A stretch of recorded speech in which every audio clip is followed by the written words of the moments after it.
이름이 예쁜 해오름이는 축구선수가 꿈입니다. 지혜는 선생님이 되고 싶어 하지요. 광열이는 판사가 꿈이고요. 민지는 간호사가 꿈입니다.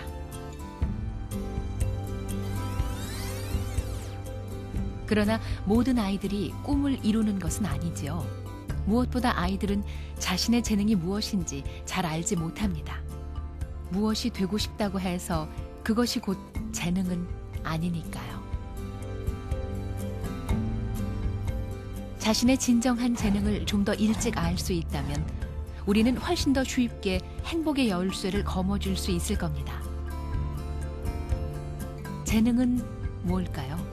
오늘은 그 이야기입니다. 그 사람 속에 감춰져 있는 소질과 적성 능력도 그 사람 고유한 그림이 있어요. 프로파일이. We should always look for our children's strengths, and they may not be in school activities. Curiosity is the most important element. The genes are there. There's nothing you can do about it. So all you have to do is to try to change the environment. If you give them curiosity and love of learning, they will eventually become creative. I think especially for young children, if they're not strong in an area, we should try to build it up like a muscle. As the child gets older, then I think you should play with your strength.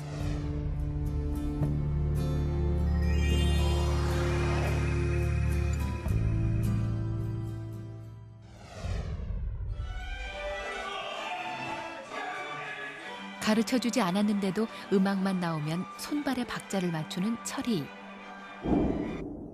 그러나 철이가 못하는 게 하나 있죠. 묻는 어떤 그 의도를 정확하게 파악하는 게 다른 애들보다 좀 떨어지는 것 같고. 축구 실력이 예사롭지 않은 민재. 씩씩한 민재에게도 아킬레스건은 있습니다. 산만하고 어수선해요. 많이 산만해요. 엄마를 능가하는 요리 솜씨를 자랑하는 예은이. 그런 예은이에게도 약점이 있습니다. 너무 조용해서 친구들에게 먼저 다가가기보다는 친구들이 다가와서 이야기를 하면 조금 대답해주는 정도. 친구가 부르면 자다가도 나갈 정도로 사교적인 성찬이. 착한 성찬이에게도 약한 고리는 있습니다. 자기 자신보다는 그러니까 다른 사람을 배려하는 부분이 너무 큰 나머지 그런 부분에 있어서도 좀 자기 관리가 안 되는 부분이 있는 것 같아요. 이 아이들이 잘하는 것과 못하는 것 사이에는 어떤 연관이 있는 걸까요? 못하는 것은 영원히 못하는 상태로 남을 수밖에 없는 걸까요? If they have at least one class each day that they love to go to, then that's a place to start. We're going to count to 8 while we do it, okay? 1, 2, ready, go. Musical thing, I'm there. I try to have music in all my classes. I try to, I think about what music does in math, and you have to count the notes. And The way that they know the best is by what they enjoy doing. Because typically what you enjoy is something that you're strong in and that you do well in. Going into a school building where the kids are learning and you can see what they're learning, but you can also see that they love it. Isn't that what we all wanted when we went to school? 교사, 학생, 학부모 모두 만족한다는 건데 물론 이들은 우리와는 조금은 다른 교육을 선택한 사람들입니다. 우리는 이 아이들에게 6개월 동안 그들이 권하는 방식의 교육을 해보기로 했습니다. 그들이 말하는 교육의 원리는 사실 간단합니다. 잘하는 부분을 이용해 잘 못하는 부분을 자극하고 보완해 주라는 것. 물론 말처럼 쉽지는 않겠죠. 어떻든 트레이닝은 시작됐고 우리는 이제 이 아이들과 6개월을 함께하게 됩니다. 잠시 다른 이야기를 좀 해보죠. 이건 당신의 이야기이거나 혹은 당신 아이의 미래에 관한 이야기일 수도 있습니다.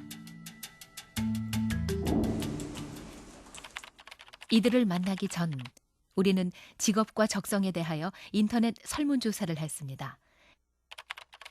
응답자는 약 2,700명. 첫 번째 질문입니다. 결과는 의외였습니다. 자신의 적성과 직업이 맞다고 대답한 사람보다 맞지 않다고 대답한 사람이 더 많습니다. 또한 직업을 바꿔볼 생각을 해본 적이 있다는 사람은 절반이 넘었습니다.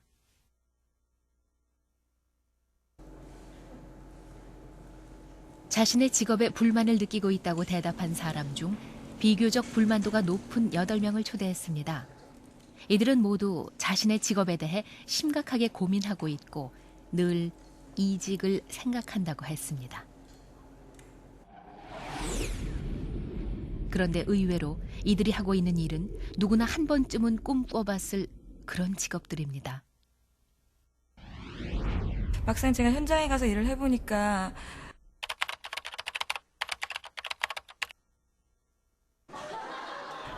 굉장히 높은 대인관계 능력을 많이 요구합니다.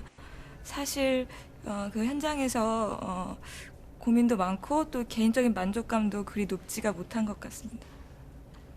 안녕하세요. 쇼호스트 오영훈입니다.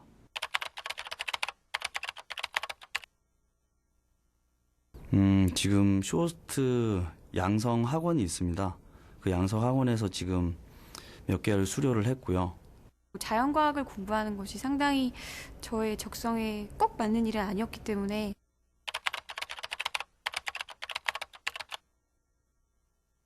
그래서 1년 대학에 다니는 동안에 고민을 하면서 이제 부모님한테 말씀을 드리고 상의하는 과정에서 한번 휴학을 했었거든요. 이게 개인 사업이라 자유롭게 시간을 활용할 수 있을 줄 알았는데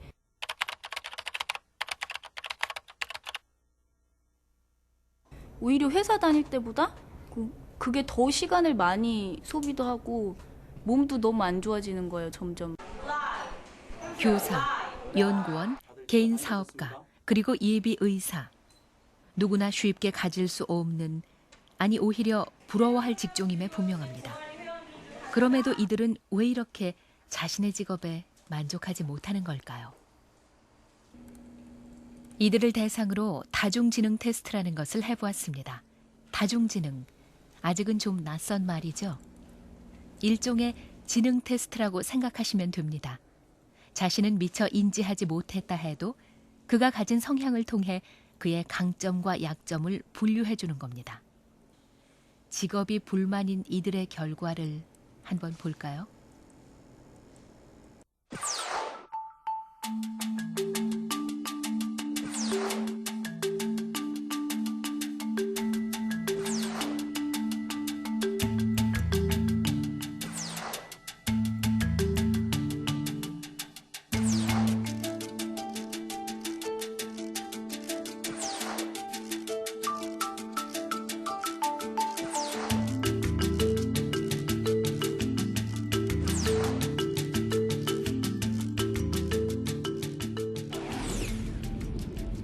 상당히 놀랍죠. 신기하게도 이들이 보이는 강점 지능은 모두 자신이 희망하는 직업과 일치하고 있습니다.